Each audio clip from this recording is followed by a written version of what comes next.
मेरा प्यारा देशवासीहरू नमस्कार। मन की बातका लागि मैले तपाईहरूबाट धेरै पत्र पाएको छु। सोशल मिडिया अनि नमो एपमा पनि धेरै सन्देश पाए, जसको निम्ति म तपाईहरूप्रति धेरै आभारी छु।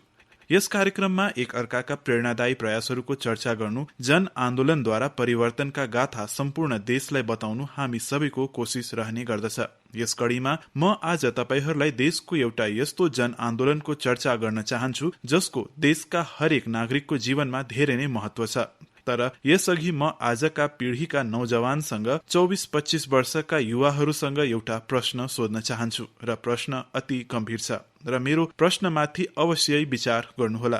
के तपाईहरूलाई थाहा छ, तपाईका माता पिता तपाईको उमेरका हुँदा उनीहरूबाट जीवनको अधिकार पनि खोसिएको थियो। तपाईहरूलाई लाग्न सक्छ यो कसरी हुन सक्छ, यो त असम्भव छ। तर मेरा नौजवान साथीहरू, हाम्रो देशमा एकपटक यस्तो भएको थियो। यो वर्षौं अघि सन् 1975 को कुरा हो, जुन महीनाको यही समय थियो जब इमर्जेन्सी लगाइएको थियो, आपतकाल लागू गरिएको थियो। यसमा देशका नागरिकहरूका सबै अधिकार खोसिएको थियो। यसमा एउटा अधिकार संविधानको आर्टिकल 21 अन्तर्गत भारतीयलाई प्राप्त right to life and personal liberty पनि थियो।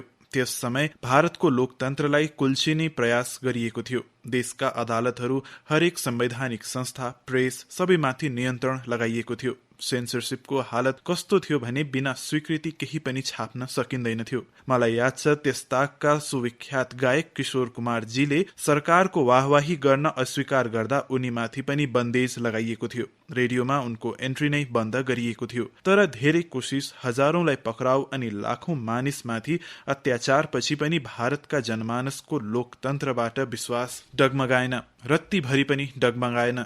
भारतका हामी मानिसमा युगौंदेखि जुन लोकतन्त्रको संस्कार चलिआएको छ, जुन लोकतान्त्रिक भावना हाम्रो नसा नसामा छ, आखिर जित त्यसको भयो। भारतका मानिसहरूले लोकतान्त्रिक तरिकाले इमर्जेन्सी हटाएर लोकतन्त्रको स्थापना गरे। तानाशाहीको मानसिकतालाई, तानाशाहीको वृत्ति प्रवृत्तिलाई लोकतान्त्रिक तरिकाले पराजित गरेको यस्तो उदाहरण सम्पूर्ण विश्वमा पाउन धेरै गाह्रो छ। इमर्जेन्सीको समय देशवासीहरूको संघर्षको साक्षी बन्ने, साझेदार बन्ने सौभाग्य मैले पनि पाएको थिएँ, लोकतन्त्रको एक सैनिकको रूपमा। आज जब देशले आफ्नो स्वतन्त्रताको 75 वर्षको पर्व मनाइरहेको छ, अमृत महोत्सव मनाइरहेको छ, तब आपतकालको त्यस भयावह समयलाई पनि हामीले भुल्नु भएन, आउने पीढ़ीलाई पनि भुल्नु भएन। अमृत महोत्सव सैकडौं वर्षको गुलामीबाट मुक्तिको विजयगाथा मात्र नभएर स्वतन्त्रता पछिको 75 वर्षको यात्रा पनि यसमा समेटिएको छ। इतिहासको हरेक महत्वपूर्ण घुम्तीबाट सिक्दै हामी अघि बढ्दछौं। मेरा प्यारा देशवासीहरू, हामी मध्ये सायदै कोही यस्ता छौं जसले आफ्नो जीवनमा आकाशसँग जोडिएका कल्पना गरेका छैनौं। बाल्यकालमा जो कसैलाई पनि आकाशका जुन ताराका कथाहरूले आकर्षित गर्ने गर्थ्यो, युवाहरूका लागि आकाश छुनु, सपना साकार गर्नु पर्याय हुन्छ। आज हाम्रो भारतले जब यति धेरै क्षेत्रमा सफलताको आकाश छोइरहेको छ, तब आकाश वा अन्तरिक्ष यसबाट टाढा कसरी रहन सक्छ र? बितेका केही समयमा हाम्रो देशमा स्पेस सेक्टरसँग जोडिएका केही ठूला काम भएका छन्। देशका यिनै उपलब्धि मध्ये एउटा हो इन स्पेस नामको एजेन्सीको निर्माण। एउटा यस्तो एजेन्सी जसले स्पेस सेक्टरमा भारतको प्राइभेट सेक्टरका लागि नयाँ अवसरहरू प्रमोट गरिरहेको छ। यस सुरुवातले हाम्रा देशका युवाहरूलाई पनि विशेष रूपमा आकर्षित गरिरहेको छ। मैले धेरै नौजवानबाट यससँग जोडिएको सन्देश पनि पाएको छु। केही दिन अघि जब म इन स्पेसको हेडक्वार्टरको लोकार्पणको निम्ति गएको थिएँ, तब मैले कैयौं युवा स्टार्टअप्सका आइडियाज अनि उत्साह देखे। मैले उनीहरूसँग धेरै बेर कुरा गरे। तपाईहरू पनि उनीहरूको बारेमा थाहा पाए हैरान नबनिरहन सक्नुहुने छैन। जस्तै स्पेस स्टार्टअप्सको संख्या अनि स्पिडलाई नै लिउँ। आज भन्दा केही साल अघिसम्म हाम्रो देशमा स्पेस सेक्टरमा स्टार्टअप्स बारे कसैले सोच्न सम्म गर्दैनथे। आज यसको संख्या 100 भन्दा पनि धेरै छ। यी सबै स्टार्टअप्सले यस्ता यस्ता आइडियामाथि काम गरिरहेका छन् जसका बारेमा पहिले सोच्ने सम्म गरिँदैनथ्यो वा फेरि प्राइभेट सेक्टरको निम्ति असम्भव मानिन्थ्यो। उदाहरणको लागि चेन्नई अनि हैदराबादका 2 स्टार्टअप्स छन्, अग्निकुल र स्काईरूट। यी स्टार्टअप्सले यस्ता लन्च भेहिकल विकसित गरिरहेका छन् जुन अन्तरिक्षमा कम पेलोड्स लिएर जानेछन्। यसबाट स्पेस लन्चिङको मूल्य धेरै नै कम्ती हुने अनुमान छ। यसैगरी हैदराबादको अर्को एउटा स्टार्टअप्स ध्रुव स्पेसले स्याटेलाइट डिप्लोयर र स्याटेलाइट्सका लागि हाई टेक्नोलोजी सोलर प्यानल्स माथि काम गरिरहेको छ। मैले अझ एउटा स्पेस स्टार्टअप्स दिगन्तराका तनवीर अहमदसँग पनि भेटघाट गरे, जसले स्पेसको फोहरलाई म्याप गर्ने प्रयास गरिरहेका छन्। मैले उनलाई एउटा च्यालेन्ज पनि दिएको छु। उनले यस्तो टेक्नोलोजीमाथि काम गरून् जसबाट स्पेसको फोहरहरूको समाधान निकाल्न सकियोस्। दिगन्तरा अनि ध्रुव स्पेस दुवैले 30 जुनको दिन इसरो लन्च भेहिकलद्वारा आफ्नो पहिलो लन्च गर्नेछन्। यसै गरी बंगलुरुको एउटा स्पेस स्टार्टअप्स एस्ट्रोमका फाउन्डर नेहाले पनि अति रोचक आइडियामाथि काम गरिरहेकी छन्। यस स्टार्टअप्सले यस्तो फ्ल्याट एन्टेना बनाउँदैछ जुन सानो मात्र नभएर त्यसको कस्ट पनि धेरै कम्ती हुनेछ। यस टेक्नोलोजीको डिमान्ड विश्वभरि हुन सक्छ। साथीहरू, इन स्पेसको कार्यक्रममा मैले मेहसाणाकी स्कुल स्टुडेन्ट छोरी तन्वी पटेलसँग पनि भेटघाट गरे। उनले अति नै सानो स्याटेलाइटमाथि काम गर्दैछन् जुन आगामी केही महिनामा स्पेसमा लन्च हुनेछ। तन्वीले मलाई गुजरातीमा अति नै सरलताका साथ आफ्नो कामबारे बताइन्। तन्वी जस्तै देशका करिब 750 स्कुल स्टुडेन्ट्सले अमृत महोत्सवमा यस्ता 75 वटा स्याटेलाइट्समाथि काम गरिरहेका छन् र अझ खुसीको कुरा के छ भने यी मध्ये अधिकांश स्टुडेन्ट्स देशको ससाना शहरहरूका हुन्। साथीहरू, उनीहरू तीनै युवा हुन् जसको मनमा आज भन्दा केही साल अघि स्पेस सेक्टरको छवि कुनै सिक्रेट मिशन जस्तो हुने गर्थ्यो। तर देशले स्पेस रिफर्म्स गर्यो र उनै युवाहरूले अब स्याटेलाइट लन्च गर्दैछन्। जब देशका युवा आकाश छुन तयार छन् तब हाम्रो देश कसरी पछि रहन सक्छ? मेरा प्यारा देशवासीहरू, मन की बातमा अब एउटा यस्तो विषयको कुरा छ जसलाई सुनेर तपाईहरूको मन प्रफुल्लित हुनेछ र प्रेरणा पनि पाउनुहुनेछ। बितेका दिन हाम्रा ओलम्पिक गोल्ड मेडल विजेता नीरज चोपडा फेरि मुख पृष्ठमा छाइरहे। ओलम्पिक पछि उनले एकपछि अर्को सफलताका नयाँ कीर्तिमान स्थापित गरिरहेका छन्। फिनल्यान्डमा नीरजले पाभो नुर्मी गेम्समा सिल्भर जिते। यति मात्र होइन, उनले आफ्नै ज्याभलिन थ्रोको रेकर्ड पनि तोडे। कुवर्ताने गेम्समा नीरजले एकपटक फेरि गोल्ड मेडल जितेर देशको गौरव बढाएका छन्। यो गोल्ड उनले यस्तो स्थितिमा जितेका छन् जब त्यहाँको मौसम अति नै खराब थियो। यही साहस आजका युवाको पहिचान हो। स्टार्टअप्सदेखि लिएर स्पोर्ट्स वर्ल्डसम्म भारतका युवाहरूले नयाँ रेकर्ड बनाइरहेका छन्। हालै आयोजित खेलो इन्डिया युथ गेम्समा पनि हाम्रा खेलाडीहरूले कैयौं रेकर्ड बनाए। तपाईहरूलाई यो जानेर खुसी लाग्नेछ, यी खेलहरूमा कुल 12 रेकर्ड तोडिए र यति मात्र होइन, 11 रेकर्ड्स महिला खेलाडीहरूको नाममा दर्ता भएका छन्।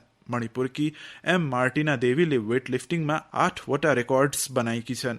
यसै गरी सञ्जना, सोनाक्षी अनि भावनाले पनि अलग अलग रेकर्ड्स बनाएका छन्। आफ्नो मेहनतद्वारा यी खेलाडीहरूले आउने समयमा अन्तर्राष्ट्रिय खेलहरूमा भारतको गरिमा कति बढ्नेछ भन्ने बताएका छन्। म यी सबै खेलाडीलाई बधाई दिन चाहन्छु र भविष्यका लागि शुभकामना पनि दिन चाहन्छु। साथीहरू, खेलो इन्डिया युथ गेम्सको अर्को विशेषता पनि रहेको छ। यसपटक पनि कैयौं प्रतिभा अघि आए जो अति साधारण परिवारका हुन्। यी खेलाडीहरूले आफ्नो जीवनमा धेरै संघर्ष गरी सफलताको यस शिखरसम्म पुगेका छन्। उनीहरूका सफलतामा उनीहरूका परिवार अनि मातापिताको पनि ठूलो भूमिका छ। 70 किलोमिटर साइक्लिङमा गोल्ड जित्ने श्रीनगरका आदिल अल्ताफका पिता टेलरिङका काम गर्दछन्, तर उनले आफ्नो छोराको सपना पूरा गर्न कुनै कसर बाँकी छोडेनन्।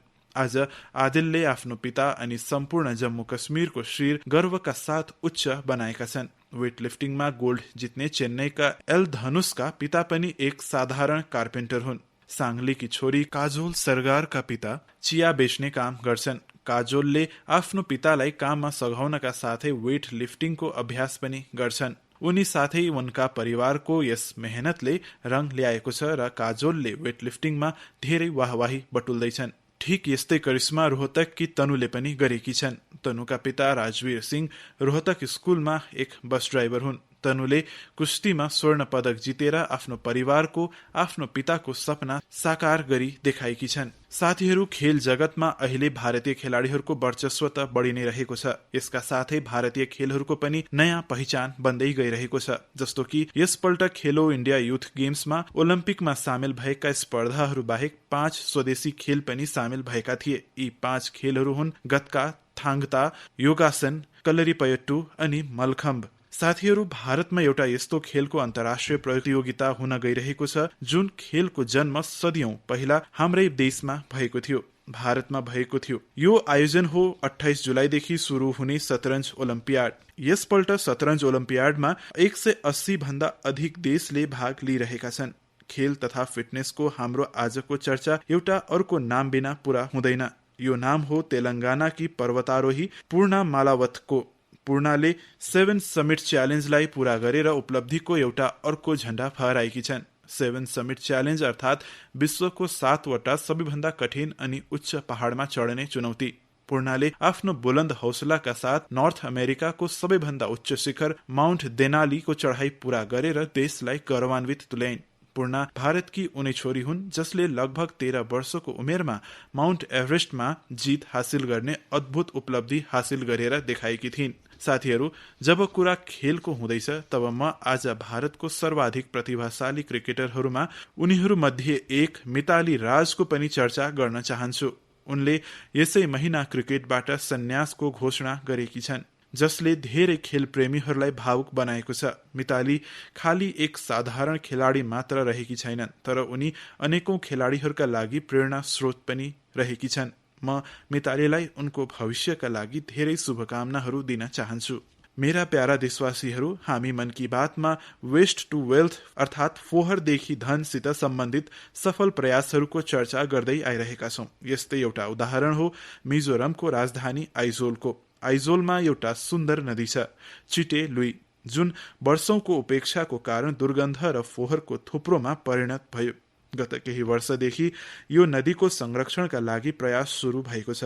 यसका लागि स्थानीय एजेन्सीहरू, स्वयंसेवी संस्थाहरू अनि स्थानीय मानिस मिलेर चिटे लुई संरक्षण कार्य योजना पनि चलाइरहेका छन्। नदी सफाईको यो अभियानले फोहोरबाट धनको सृजना अर्थात् वेस्ट टु वेल्थ क्रिएसनको अवसर पनि बनाइदिएको छ। वास्तवमा यो नदीमा अनि यसको किनारमा धेरै ठूलो मात्रामा प्लास्टिक अनि पोलिथिनको फोहोर भरिएको थियो। नदीलाई बचाउनका लागि काम गरिरहेका संस्थाले यसै पोलिथिनबाट सडक बनाउने फैसला लियो, अर्थात् जुन फोहोर मैला नदीबाट निक्ल्यो त्यसबाट मिजोरमको एउटा गाउँमा राज्यको पहिलो प्लास्टिक सडक बनाइयो, अर्थात् स्वच्छता पनि अनि विकास पनि। साथीहरू, यस्तै एउटा प्रयास पुडुचेरीका युवाहरूले पनि आफ्नो स्वयंसेवी संस्थाहरूको माध्यमबाट सुरु गरेका छन्। पुडुचेरी समुद्रको किनारमा बसेको छ। त्यहाँको बीच अनि समुद्री सुन्दरतालाई हेर्न ठूलो संख्यामा मानिसहरू आउने जाने गर्छन्। तर पुडुचेरीको समुद्र तटमा पनि प्लास्टिकद्वारा हुने फोहोर र दुर्गन्ध बढिरहेको थियो। यसैले आफ्नो समुद्र बीच र पारिस्थितिकीलाई बचाउनका लागि यहाँ मानिसहरूले रिसाइक्लिङ फर लाइफ अभियान सुरु गरेका छन्। आज पुडुचेरीको कराइकलमा हजारौं किलो फोहोर मैला प्रत्येक दिन संग्रह गरिन्छ र यसलाई अलग गरिन्छ। यसमा जुन अर्ग्यानिक फोहोर हुन्छ त्यसबाट मल बनाइन्छ, रहल अन्य कुरालाई अलग गरेर रिसाइकल गरिन्छ।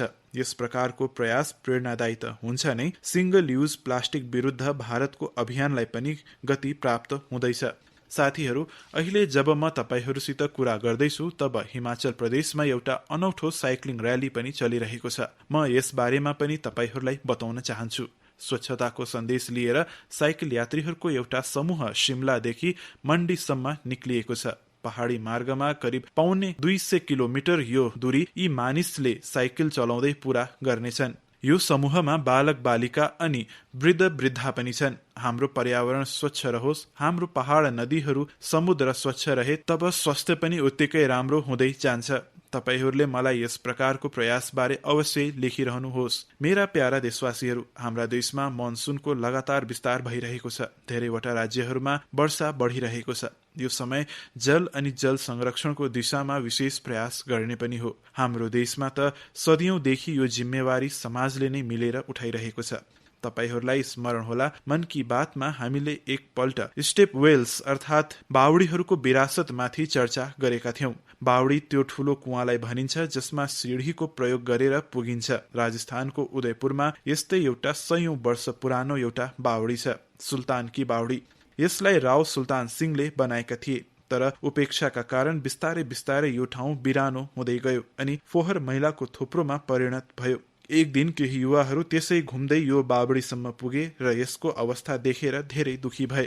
ती युवाहरूले त्यसै क्षण सुल्तान की बावडीको तस्विर अनि भाग्य बदलिने संकल्प लिए। उनीहरूले आफ्नो यो लक्ष्यको नाम सुल्तानदेखि सुरतान राखे। तपाईहरू सोचिरहनु भएको होला कि यो सुरतान के हो। वास्तवमा आफ्नो प्रयासद्वारा यी युवाहरूले बावडीको कायाकल्प मात्र गरेनन्, तर यसलाई संगीतको सुर र तानसित पनि जोडिदिए। सुल्तानकी बावडीको सरसफाईपछि, यसलाई सजाएपछि त्यहाँ सुर र संगीतको कार्यक्रम हुन्छ। यो परिवर्तनको यति धेरै चर्चा छ कि विदेशबाट पनि धेरैजना मानिस यसलाई हेर्न आउन थाले। यो सफल प्रयासको सबैभन्दा विशेष कुरा यो छ कि अभियान सुरु गर्ने युवाहरू चार्टर्ड एकाउन्टेन्ट्स हुन्। संयोगले अबको केही दिनपछि 1 जुलाईको दिन चार्टर्ड एकाउन्टेन्ट्स दिवस हो। म देशका सबै चार्टर्ड एकाउन्टेन्ट्सहरूलाई अग्रिम बधाई दिन्छु। हामी आफ्नो जल स्रोतहरूलाई संगीत र अन्य सामाजिक कार्यसित जोडेर त्यसको प्रति यस्तै प्रकारको जागरुकताको भाव उत्पन्न गर्न सक्छौं। जल संरक्षण त वास्तवमा जीवन संरक्षण हो। तपाईहरूले देख्नु भएको होला, आज भोलि धेरै नै नदी महोत्सव हुन थालेको छ। तपाईको शहरमा पनि यस्तै प्रकारको जुन पनि जल स्रोत छ त्यहाँ केही न केही आयोजन अवश्य गर्नुहोस्। मेरा प्यारा देशवासी हो, हाम्रो उपनिषदहरूको एउटा जीवन मन्त्र छ, चरैवेति चरैवेति चरैवेति। तपाईले पनि यस मन्त्रलाई अवश्य सुन्नु भएको छ होला। यसको अर्थ हो हिँडिरहौं हिँडिरहौं। यो मन्त्र हाम्रो देशमा यति लोकप्रिय यस कारण छ किनकि हिँडिरहनु, गतिशील बनिरहनु यो हाम्रो स्वभावको भाग हो। एक राष्ट्रको रूपमा हामी हजारौं वर्षको विकास यात्रा गर्दै यहाँसम्म पुगेका छौं। एउटा समाजको रूपमा हामी सदैव नयाँ विचारहरू, नयाँ बदलावहरूलाई स्वीकार गर्दै अघि बढ्दै आएका छौं। यसको पछि हाम्रो सांस्कृतिक गतिशीलता अनि यात्राहरूको धेरै ठूलो योगदान छ। यसैले त हाम्रा ऋषि मुनिहरूले तीर्थयात्रा जस्तो धार्मिक जिम्मेवारीहरू हामीलाई सुम्पिएका थिए। अलग अलग तीर्थयात्राहरूमा त हामी सबै जान्छौं नै। तपाईले देख्नुभयो यसपल्ट चारधाम यात्रामा कस्तो प्रकारले श्रद्धालुहरू सामेल भए। हाम्रो देशमा समय समयमा कुन प्रकारले विभिन्न देवयात्राहरू पनि निस्कन्छन्। देवयात्राहरू अर्थात् जसमा केवल श्रद्धालुहरू मात्र नभएर हाम्रो भगवान पनि यात्रामा निस्कन्छन्। अबको केही दिनमै जुलाई 1 तारिकदेखि भगवान जगन्नाथको प्रसिद्ध यात्रा सुरु हुन लागेको छ। ओडिसामा पुरीको यात्रासँग हरेक देशवासीहरू परिचित छन्। मानिसहरूको प्रयास रहन्छ कि यस अवसरमा पुरी जाने सौभाग्य मिलोस्। अन्य राज्यहरूमा पनि जगन्नाथ यात्रा एकदमै धुमधामले निकालिन्छ। भगवान जगन्नाथ यात्रा अषाढ महिनाको द्वितीयबाट सुरु हुँदछ। हाम्रो ग्रन्थहरूमा आषाढस्य द्वितीय दिवसे रथयात्रा यस प्रकार संस्कृत श्लोकहरूमा वर्णन भएको पाउँछौं। गुजरातको अहमदाबादमा पनि प्रत्येक वर्ष आषाढ द्वितीयदेखि रथयात्रा सुरु हुँदछ। म गुजरातमा थिएँ तब मलाई पनि प्रत्येक वर्ष यस यात्रामा सेवाको सौभाग्य प्राप्त हुँदथ्यो। आषाढ द्वितीय जसलाई असारी बीज पनि भनिन्छ, यस दिनदेखि नै कच्छको नववर्ष पनि प्रारम्भ हुँदछ। म मेरा सबै कच्छी भाइ बहिनीहरूलाई नववर्षको शुभकामना पनि दिदछु। मेरो निम्ति यस कारण पनि यो दिन धेरै विशेष छ। मलाई थाहा छ आषाढ द्वितीयदेखि एक दिन पहिले अर्थात् आषाढको पहिलो तिथिको दिन हामीले गुजरातमा एउटा संस्कृत उत्सवको सुरुवात गरेका थियौं, जसमा संस्कृत भाषामा गीत संगीत अनि सांस्कृतिक कार्यक्रम हुँदछ। यस आयोजनको नाम हो आषाढस्य प्रथम दिवसे। उत्सवलाई विशेष नाम दिनपछि पनि एउटा कारण छ। असलमा संस्कृतको महान कवि कालिदासले असार महिनाबाट नै वर्षाको आगमनमाथि मेघदूतम लेखेका थिए। मेघदूतममा एउटा श्लोक छ, आषाढस्य प्रथम दिवसे मेघम आश्लिष्ट सानुम। असाढको पहिलो दिन पर्वत शिखरहरूबाट लपेटिएको बादल। यही श्लोक यस आयोजनको आधार बन्यो। साथीहरू, अहमदाबाद होस् या पुरी, भगवान जगन्नाथ आफ्नो यस यात्राकै माध्यमबाट हामीलाई गहिरो मानवीय सन्देश पनि दिदछन्। भगवान जगन्नाथ जगतको स्वामी त हुन् नै, तर उनको यात्रामा गरिबहरू, वञ्चितहरूको विशेष भागीदारी हुँदछ। भगवान पनि समाजको हर वर्ग अनि व्यक्तिसँग हिँड्दछन्। यसरी नै हाम्रो देशमा जति पनि यात्राहरू हुँदछ सबैमा धनी गरिब उच नीच यस्तो कुनै भेदभाव देखा पर्दैन। सबै भेदभावबाट माथि उठेर यात्रा नै सर्वोपरि हुँदछ। जस्तो कि महाराष्ट्रमा पण्ढरपुरको यात्राको बारेमा तपाईले अवश्य नै सुन्नु भएको होला। पण्ढरपुरको यात्रामा कोही पनि न ठूलो हुँदछ न सानो हुँदछ, सबै बराबर हुँदछन्। भगवान विठ्ठलको सेवक हुँदछन्। अबको 4 दिनपछि नै 30 जुनदेखि अमरनाथ यात्रा पनि सुरु हुन गइरहेको छ। सम्पूर्ण देशबाट श्रद्धालु अमरनाथ यात्राको निम्ति जम्मू कश्मीर पुग्दछन्। जम्मू कश्मीरको स्थानीय मानिसहरू पनि त्यति नै श्रद्धासँग यस यात्राको जिम्मेवारी उठाउँछन्। अनि तीर्थयात्रीहरूको सहयोग गर्दछन्। साथी हो, दक्षिणमा यस्तै महत्व सबरीमाला यात्राको पनि छ। सबरीमालाको पहाडहरूमा भगवान अयप्पाको दर्शन गर्नको निम्ति यो यात्रा तबदेखि चलिरहेको छ जब यो बाटो पूर्ण रूपमा जंगलहरूले घेरिएको हुन्थ्यो। आज पनि जब मानिसहरू यस यात्रामा जान्छन् तब उसले धार्मिक अनुष्ठानहरूदेखि लिएर रहने बस्ने व्यवस्थासम्म गरिबहरूको निम्ति अवसर उत्पन्न हुँदछ। अर्थात् यो यात्राहरू प्रत्यक्ष रूपले गरिबहरूको सेवाको अवसर दिँदछ अनि गरिबको निम्ति त्यति नै हितकारी पनि हुँदछ। यसैले नै देश पनि अब आध्यात्मिक यात्राहरूमा श्रद्धालुहरूको निम्ति सुविधाहरू बढाउनको निम्ति यति धेरै प्रयास गरिरहेको छ। तपाईँ पनि यस्तो कुनै यात्रामा जानुभए तपाईलाई अध्यात्मको साथसाथै एक भारत श्रेष्ठ भारत पनि दर्शन हुँदछ। मेरा प्यारा देशवासीहरू, सधैँ जस्तै यसपल्ट पनि मन की बात मार्फत तपाईहरूसँग जोडिनको यो अनुभव धेरै सुखद रह्यो। हामीले देशवासीहरूको सफलताहरू र उपलब्धिहरूको चर्चा गर्यौं। यो सबै बीच हामीले कोरोनाको विरुद्ध सावधानीलाई पनि ध्यानमा राख्नुपर्छ। हुन त सन्तोषको कुरा छ कि आज देशमा भ्याक्सिनको व्यापक सुरक्षा कवच उपलब्ध छ। हामी 200 करोड भ्याक्सिन डोजको नजिक पुगेका छौं। देशमा तीव्र रूपमा प्रिकसन डोज पनि लगाइरहेको छ। यदि तपाईको सेकेन्ड डोज पछि प्रिकसन डोजको समय भएको छ भने तपाईँ यो तेस्रो डोज अवश्य लगाउनुहोस्। आफ्नो परिवारको सदस्यहरू विशेष गरी वृद्धजनहरूलाई पनि प्रिकसन डोज लगाउनुहोस्। हामीले हातको सफाई र मास्क जस्तो आवश्यक सावधानीहरू अपनाउनु पर्छ। हामीले वर्षातको मौसममा वरपर मैलाबाट हुने बिमारीहरूबाट होशियार पनि रहनुपर्छ। तपाईहरू सबै सतर्क रहनुहोस्, स्वस्थ रहनुहोस् अनि यस्तै नै ऊर्जासँग अघि बढ्दै रहनुहोस्। अघिल्लो महिनामा एक पटक फेरि भेट्नेछौँ। तबसम्मलाई धेरै धेरै धन्यवाद। नमस्कार।